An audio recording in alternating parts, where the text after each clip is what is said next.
À l'époque, j'étais directeur ici des résidences du Colombier. J'avais envoyé mon directeur adjoint en repérage, puisque un incendie s'était déclaré un petit peu plus à l'ouest. Et étant donné, à l'ouest de l'établissement, et étant donné que c'était le Mistral et qu'il soufflait très fort, on était vraiment sur la route, sur le chemin du feu. Donc le feu est arrivé donc à peu près de cet endroit, ici. Voilà. Il est arrivé très vite. Donc il y avait des flammes.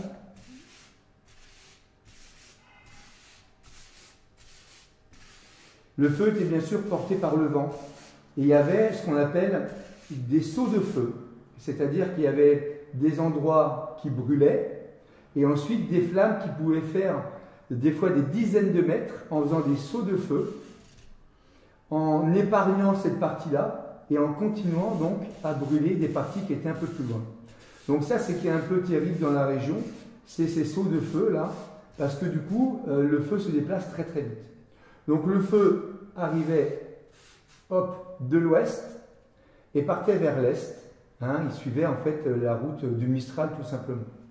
Nous, l'établissement, il était, on va dire, à peu près ici, avec la partie centrale.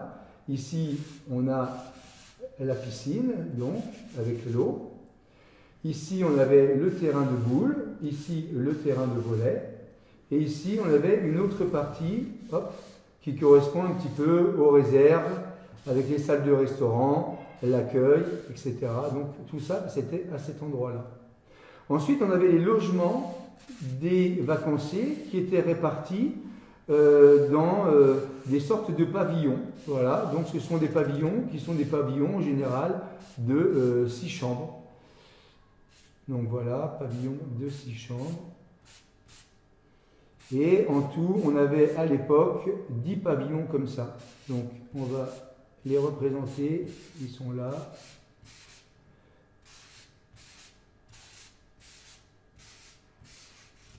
Et puis il y en avait un autre qui était ici. Voilà, donc on avait 10 pavillons. Ici, on a le parking avec l'entrée de l'établissement. Voilà, donc là c'était le parking. Ici, je note, P, parking. Et ici, on avait la route qui s'appelle la route de Bagnoles en forêt, qu'on appelle également la route des combattants d'Afrique du Nord. Donc l'incendie est arrivé par là.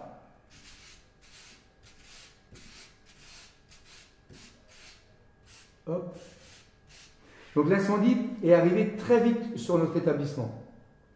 On a sur l'établissement beaucoup de gros pins qui sont parsemés un petit peu. C'est aussi un des avantages, c'est qu'on est vraiment dans une pinède, ce qui amène de la fraîcheur. Voilà, on avait beaucoup de gros pins un petit peu partout, et puis d'autres arbres comme des chênes lièges, des choses comme ça. Au niveau des arbres, l'inconvénient des pins, c'est que ce sont des résineux, donc ce sont des arbres en fait qui vont brûler très rapidement, et notamment avec les essences des pins. C'est-à-dire que l'arbre, il va s'enflammer comme une torche. Par contre, les très gros pins résistent, c'est-à-dire que l'arbre va quand même brûler, mais ensuite il va résister et il va reverdir quelques semaines, quelques mois, voire quelques années après. Les chênes lièges que nous on avait aussi des gros chênes lièges à ce niveau-là, résistent très bien au feu, tout simplement parce qu'ils ont une écorce en liège, et du coup c'est un arbre qui est quand même assez résistant au feu. Par contre, tous les petits chênes verts, chênes pubescents, etc., là ça brûle très bien. Donc l'incendie est arrivé par ici. Il a brûlé une partie de la toiture du restaurant et de la toiture du bar. Donc toute cette partie-là, en fait, a brûlé. Là, on avait la toiture du bar. Tout ça, ça a brûlé. Mais rapidement, il a brûlé également les pins, tous les gros pins, mais qui, par la suite, sont repartis. Il n'y a que les petits arbres, en fait, qui ont brûlé totalement. Alors, pour mémoire, c'était le 28 juillet 2003, exactement. Et ensuite, l'incendie qui est rapidement arrivé sur l'établissement s'est propagé ici, dans le camping qui porte presque le même nom, donc le camping du Colombier. Comme l'incendie s'était déclaré quand même plus loin, moi j'étais quand même en contact avec les pompiers, j'avais quand même préparé les vacanciers à évacuer, ce qui veut dire que j'avais réuni tout le monde, on va dire, à la piscine, hein, dans ce lieu-là, et à côté de la réception.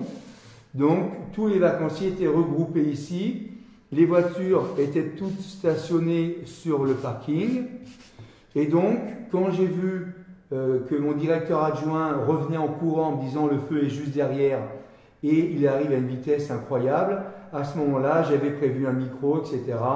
Dans le calme, j'ai fait évacuer tout le monde, donc tous les vacanciers sont allés chercher leur voiture et ensuite ont pu évacuer.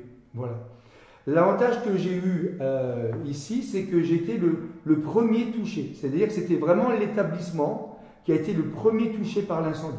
Puisque à ce niveau-là, tout ça, c'était de la végétation. Il n'y avait pas d'habitation. Donc l'incendie venait vraiment par la végétation. Moi, étant donné que j'étais le premier à être touché, j'avais anticipé. Donc les vacanciers ont pris leur voiture dans le calme, et puis, hop, sont partis donc, et ont descendu la rue, donc, de la route de Bagnols-en-Forêt ou la rue des combattants d'Afrique du Nord. L'autre avantage qu'on avait également, c'est que nous, ce n'est pas un camping. Ça veut dire que tous les pavillons que vous voyez ici, les 10 pavillons ici, en fait, hein, qui étaient divisés en plusieurs chambres, c'est que du dur, donc ce sont des constructions en dur. Ce n'est pas du tout en bois, ce n'est pas des mobil-homes, ce n'est pas des toiles de tente, ce n'est pas des caravaliers, etc. C'est vraiment un hôtel avec des pavillons en dur. Ce qui veut dire que l'incendie, même lorsqu'il est passé au-dessus avec ces gros pins qu'on avait, eh bien, la tête des pins a brûlé, mais ça n'a pas touché, on va dire, les pavillons en eux-mêmes, même les toitures ont résisté, donc il n'y a aucun pavillon, en fait, qui a brûlé ou qui a été touché par l'incendie. L'incendie est passé quand même très rapidement, donc, au-dessus, pour aller sur le camping. Voilà. On a quelques voitures qui étaient en bas du parking, qui ont brûlé, mais tout simplement parce que c'était des vacanciers qui étaient partis, qui avaient laissé leur voiture sur la partie centrale, bien sûr, beaucoup de dégâts, 3 voitures sur le bas du parking, mais pas de problème physique, c'est-à-dire qu'il n'y a pas eu de blessés, il n'y a pas eu encore moins de morts, en tout cas sur notre établissement, parce que malheureusement ça n'a pas été le cas. Par la suite, l'incendie s'est propagé au massif des morts, le massif des morts qui est à peu près ici, voilà. Donc là, vous avez le massif des morts. Donc le massif des morts, par contre, a subi des incendies qui ont duré plusieurs jours.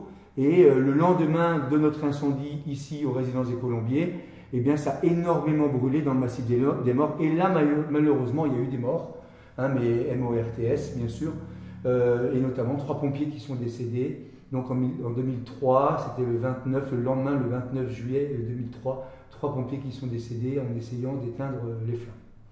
Pour revenir sur notre établissement, donc le feu, en fait, est passé par-dessus la route, comme une sorte de vague, en fait, comme une sorte de rouleau, hein, ou les tubes là, que surfent les surfeurs, là. Alors c'est au-dessus de la route. Nous, lorsqu'on a évacué, on était les premiers, on a eu de la chance, mais ensuite, il y avait énormément de voitures qui sont arrivées sur cette route-là, parce que au-dessus, en fait, cette route, il y a près de 8 campings différents. Donc il y a 8 campings, ce qui fait que tout le monde est évacué, donc la route était rapidement bouchée, et étant donné que le feu passait au-dessus de la route, les gens étaient terrorisés, et il y en a même qui laissaient leur voiture carrément sur la route, et j'allais dire, mais qui partaient à pied, qui descendaient à pied sur le bord de la route pour essayer de se protéger. Donc c'était une vision apocalyptique, parce qu'effectivement, le feu envahissait tout, passait au-dessus de la route, au-dessus des gens qui étaient à pied ou en voiture et qui essayaient de se sauver. Et ensuite, lorsque le feu est rentré dans le camping Le Colombier, qui est un endroit qui est très vaste, le camping Le Colombier, qui représente à peu près ça, voilà, Et bien là, par contre, là, dans le camping, c'était que des mobil-homes. On est d'accord? Donc c'est que du bois, avec à l'intérieur les bouteilles de gaz dans chaque mobil-home, et avec même des mobil-homes qui sont très près de la route. Voilà, des mobil-homes très près de la route. Il y a quand même 1500, quasiment 1500 personnes dans ce camping. Voilà. Ce qui veut dire que le temps qu'ils évacuent, etc., ça a été assez long, ça a été assez catastrophique, et surtout, comme tout était en bois, les mobil-homes sont en bois, ou en PVC, mais des matières très très inflammables, le souci c'est que le camping, lui, a été ravagé complètement par les flammes. Heureusement, il n'y a pas eu de mort non plus, mais tous les mobil-homes ont brûlé, quasiment tous les mobil-homes ont brûlé. Les bouteilles de gaz explosaient, On a même retrouvé, moi j'étais sur mon parking et avec les pompiers, et à un moment donné, les bouteilles explosaient et il y avait même carrément des morceaux de bouteilles de gaz qui arrivaient sur notre parking à nous, donc qui passaient par-dessus la route et qui arrivaient sur notre parking nous.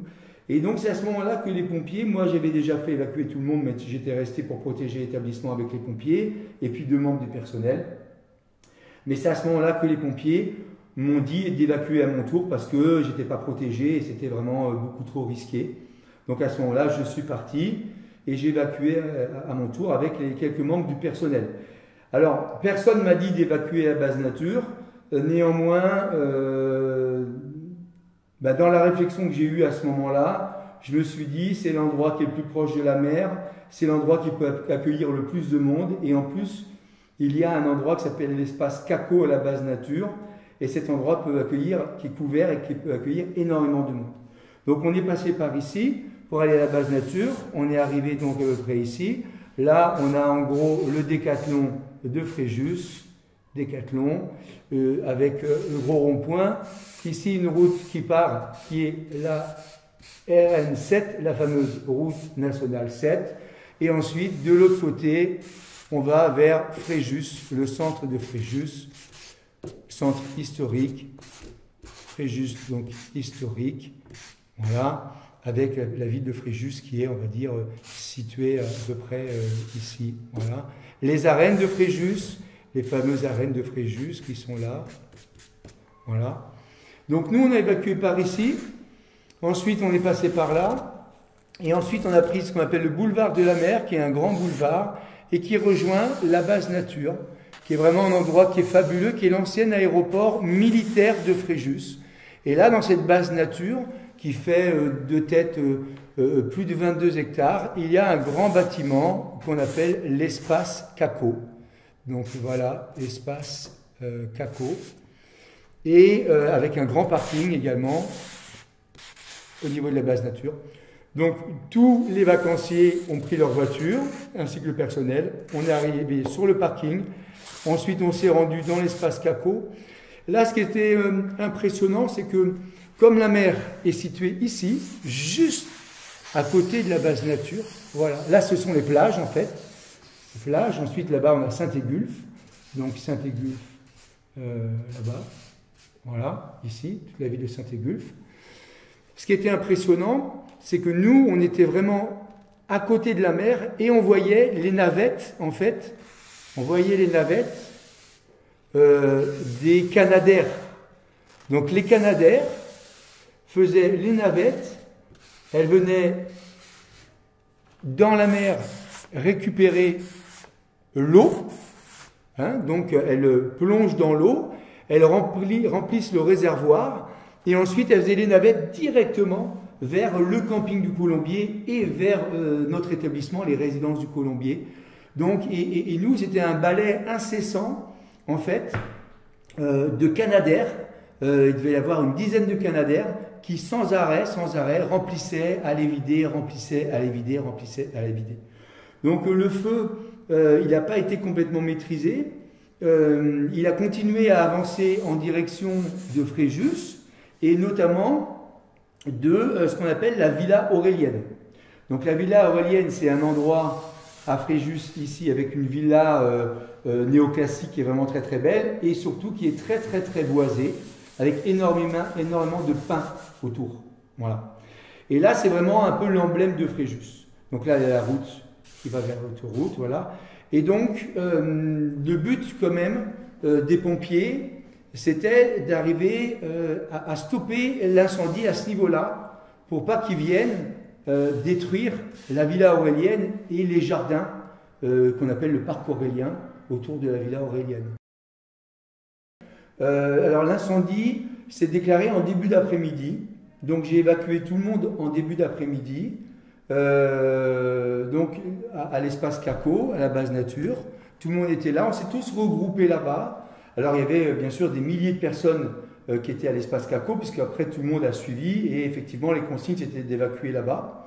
Moi la nuit, comme je vous l'ai expliqué, j'étais remonté, j'avais croisé le maire, j'étais revenu sur l'établissement, et j'ai vu que l'établissement, qu'il y avait des gros dégâts, mais je me suis dit, malgré les dégâts, peut-être qu'on va pouvoir continuer. Donc on est parti là-dessus. Ça veut dire que le lendemain après-midi, lorsque j'ai vu qu'on pouvait revenir sur l'établissement, on a demandé à tous les vacanciers de revenir. La direction générale des résidences des Colombiers de vacances ULVF, puisqu'on appartient à un groupe, était là bien évidemment. Il y a aussi le ministre qui était présent, un des ministres du gouvernement qui était présent, la mairie bien évidemment. Tout le monde était présent sur les deux établissements voisins qui avaient été touchés par l'incendie. Et on a demandé aux vacanciers lesquels voulaient partir et lesquels voulaient rester. Sur les 200 vacanciers qu'il y avait, il y a 150 vacanciers qui ont pris la décision de rester. Et il y a 50 vacanciers qui ont pris la décision de partir, qu'on a remboursé bien évidemment. C'est qu'avec les 150 personnes qui ont décidé de rester, qu'on n'a pas remboursé bien évidemment, il y a eu une solidarité qui a été énorme de la part de tout le monde. Et même si par exemple j'ai pris une société de nettoyage pour nettoyer les 10 pavillons de 6 chambres, c'est-à-dire les 60 chambres, hein, donc il y avait quand même 60 chambres, mais il y a une grosse partie des dames qui étaient en vacances, des vacancières, qui sont parties aider nos équipes de nettoyage pour nettoyer donc ces 60 chambres, leurs chambres, hein, pour permettre le plus tôt possible de réinvestir les lieux. Autre exemple frappant, c'est que sans qu'on leur demande quoi que ce soit, il y avait une vingtaine d'ados qui se sont regroupés, et puis ces ados qui ont décidé de nettoyer la piscine, de nettoyer le terrain de pétanque, de nettoyer le terrain de volley, etc. Et qui, eux, se sont occupés plutôt de la partie loisirs de l'établissement, avec les terrains de sport, etc., etc. Et enfin, les hommes nous ont donné un coup de main, eux, plutôt sur la remise en état de la toiture. Il y a une société qui est arrivée très rapidement de Saint-Étienne, et rapidement, le surlendemain, qui est venu pour mettre une toiture provisoire. Mais en attendant, il y a une partie des hommes qui ont filé un coup de main à l'équipe d'entretien et au personnel en général pour, on va dire, gérer un petit peu la toiture qui était calcinée, mettre les morceaux, les bouts de bois de côté, etc. Et puis gérer les travaux les plus physiques, les plus difficiles. Donc ce qui veut dire qu'on a mis, on va dire, quasiment 2 jours à remettre l'établissement en état de fonctionnement. Et en l'espace de 2 jours, avec un coup de main des vacanciers, avec aussi un gros travail du personnel, puisque quasiment tout le personnel a passé 2 nuits blanches, en 2 jours, on avait quasiment remis l'établissement en état de fonctionnement. On a loué des camions frigorifiques, hein, et ces camions frigorifiques, en fait, on les a placés juste à côté des cuisines, en bas, sur le quai de déchargement qui est situé ici, où on avait loué 3 camions frigorifiques pour permettre d'avoir une marchandise fraîche et de continuer de fonctionner au niveau du restaurant. Avec les 150 personnes qui sont restées donc sur l'établissement, il y a eu vraiment une fraternité qui s'est créée avec des gens qui, le vendredi soir ou le samedi matin, lorsqu'ils sont partis, pleuraient dans les bras les uns des autres, etc., etc. C'est un des moments les plus difficiles de ma carrière, et ça a été aussi un des moments les plus merveilleux, puisque c'est la seule fois où au niveau des fiches d'appréciation, on a eu 100% de personnes ravies, contentes de leur séjour. Donc ça, c'est quand même assez incroyable. Il faut malheureusement des fois des drames pour que les gens se rapprochent et refraternisent et revivent ensemble.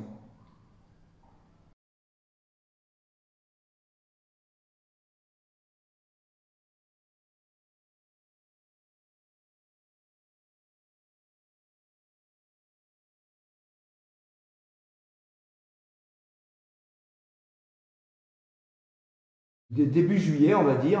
On a eu un peu les mêmes conditions qu'en 2003, les conditions climatiques, c'est-à-dire qu'on a eu un mois de juin très chaud, très sec, avec quasiment une canicule, on va dire. Un début juillet aussi, et avec le Mistral qui s'est levé, et notamment des départs d'incendie, plusieurs départs d'incendie.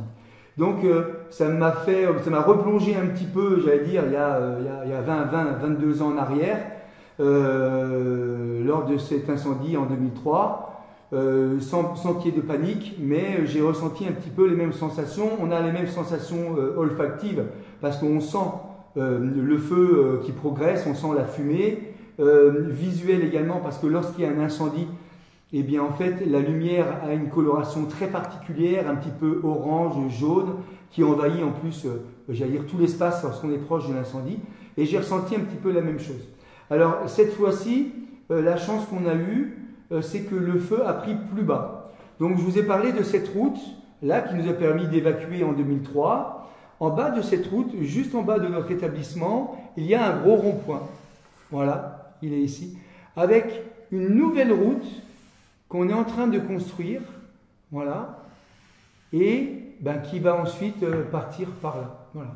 Mais là, toute cette route-là, elle est en travaux. Voilà. Cette route est en travaux avec des grosses machines qui font des travaux sur cette route, etc. Ensuite, il y a une autre route qui part par là. Et on a toujours le camping, bien sûr, camping des Colombiers, qui est toujours existant puisqu'il a été reconstruit. Le camping, les résidences du Colombier. Ici, on avait ces 10 pavillons, on a rajouté 6 pavillons. Donc, on a d'autres pavillons avec des gîtes cette fois-ci. On a également un mur qui est ici et ensuite qui longe le mur. Hop. Voilà. Le mur, il vient ici, qui est un gros mur en fait, hein, et ensuite qui vient là, qui protège, on va dire, notre établissement. Le souci, c'est que lors des travaux, il y a dû y avoir une mauvaise manipulation, ou peut-être avec une disqueuse, lorsqu'ils ont disqué une partie d'une route, eh bien, il y a eu du coup un départ d'incendie ici, voilà, à ce niveau-là.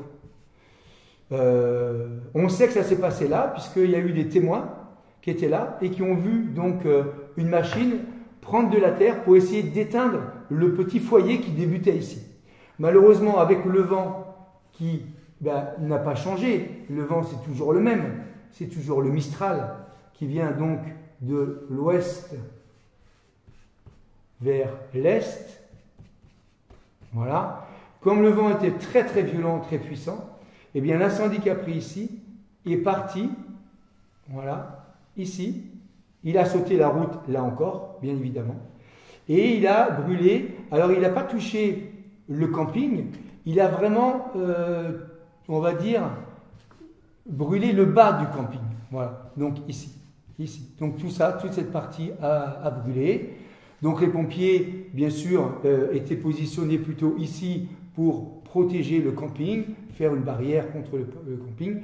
Et ici, bien sûr, au niveau de notre mur, les pompiers étaient juste en dessous, ici, là encore, pour nous protéger. Voilà. Donc moi, j'étais descendu à pied et j'étais monté juste ici, à l'angle, en fait, où là, je voyais les flammes qui se propageaient, ici, même un petit peu après, voilà, mais qui ont un peu remonté aussi, pas loin de notre établissement. Donc moi, je voyais les flammes, les pompiers étaient juste en dessous de moi, avec les lances à incendie, pour essayer d'arrêter le feu. Donc j'étais vraiment en contact direct avec eux. J'avais d'ailleurs pris des bouteilles d'eau pour leur filer un peu de bouteilles d'eau, puisque malheureusement, j'en ai subi un en 2003, comme j'ai expliqué, donc on a un peu des habitudes du coup. Donc j'avais pris des packs de bouteilles d'eau, je leur filais des packs de bouteilles d'eau, parce que c'est sûr que c'est pas évident avec la chaleur, etc. Donc on avait un contact vraiment ensemble. Et puis lorsqu'il y a eu un petit peu de vent qui s'est déplacé, le vent un petit peu a tourné légèrement, donc il y a des flammes qui sont venues se rapprocher ici de notre établissement. Donc dans ces cas-là, moi qui étais là, le responsable des pompiers s'est retourné, moi j'étais sur mon mur, donc il m'a dit « Monsieur Lemoine, faites évacuer l'établissement, ça tourne un petit peu, normalement il n'y a rien à craindre, mais on préfère vous sécuriser, donc évacuer l'établissement. Alors j'avais procédé de la même façon qu'en 2003, c'est-à-dire quand j'avais vu qu'il y avait un incendie qui s'était déclaré à cet endroit-là, qui était proche de l'établissement, j'avais demandé à mon personnel de faire le tour, voilà, et de passer dans tous les logements. Donc, tous les logements ont été visités. Donc, on est passé 3 fois dans tous les logements. Voilà. Voilà. Que ce soit les chambres ou que ce soit ici les gîtes. Donc, tous les logements ont été visités 3 fois. On a tapé à chaque fois. On a dit aux gens, vous remontez. J'avais regroupé là encore les gens au même endroit, sur le parking, avec leur voiture. Ils attendaient les consignes. Autour de la piscine, là encore, pour qu'ils soient quand même à côté de l'eau. Et à partir du moment où on m'a dit d'évacuer, j'ai passé un petit coup de fil à mon équipe, ceux qui étaient autour du bassin, ceux qui étaient à l'accueil, à côté du parking, et ceux qui étaient à l'intérieur, en disant, c'est bon, on évacue, vacanciers bien évidemment, mais aussi le personnel. Alors par contre, la différence, c'est qu'au lieu de descendre pour aller vers l'espace CACO, eh bien là, comme le feu, en fait, avait sauté et que là, ça flambait aussi à côté de la route, les pompiers, eux, ils stationnaient sur la route pour essayer de bloquer l'incendie. Ce qui fait que la route, là, elle était barrée. Et la route était barrée plus haut, à ce niveau-là, et la route était aussi barrée juste ici par les pompiers. Donc nous, on n'a pas pu descendre, donc les gens qui avaient les voitures ont fait l'inverse, et on nous a demandé d'évacuer vers le haut, c'est-à-dire en direction de Caïs, de Bagnols-en-Forêt, où par là, il n'y avait pas de souci. Donc les voitures sont parties, ont évacué un peu plus loin, et vous avez également beaucoup de personnes qui étaient à pied, parce que ce jour-là, on avait un groupe, en fait, de personnes qui étaient venues en bus, ils avaient été déposés, et donc elles se sont retrouvées à pied. Donc avec une partie du personnel, il y avait peut-être, on va dire, 70 personnes, eh bien on est remonté tranquillement. Bon, moi je suis resté en bas pour surveiller, mais mon équipe est remontée tranquillement avec ces personnes-là, et puis elles ont été gérées un petit peu plus haut que l'établissement. Le feu était quand même beaucoup plus bas, donc il n'y avait aucun risque. Donc elles ont passé, on va dire, 3 heures à cet endroit-là, sous les pins, avant qu'on puisse réintégrer l'établissement qui n'a pas du tout été touché, puisqu'ils ont vraiment réussi à couper l'incendie ici, voilà. Donc il ne s'est pas propagé par là. Il a un peu brûlé cette partie-là, on va dire, voilà. Là, c'est un peu brûlé, un petit peu ici aussi, mais ils ont réussi aussi à le bloquer, ce qui fait que, on peut le voir d'ailleurs lorsqu'on descend en bas de la route, il y a une partie qui a brûlé sur le côté, une partie qui a brûlé de l'autre côté de la route, mais il n'y a eu que 3 hectares de brûlés, donc c'est vraiment très très peu. Entre-temps, depuis 2003, j'avais créé une petite ferme pédagogique, donc ici avec des animaux, et on a même évacué en même temps que nos vacanciers, eh bien on a évacué nos animaux. C'était assez cocasse parce que les gens remontaient à pied avec nos chèvres, nos moutons, nos poules, nos lapins qui étaient dans les bras, et ils sont allés donc stationner ici en toute sécurité.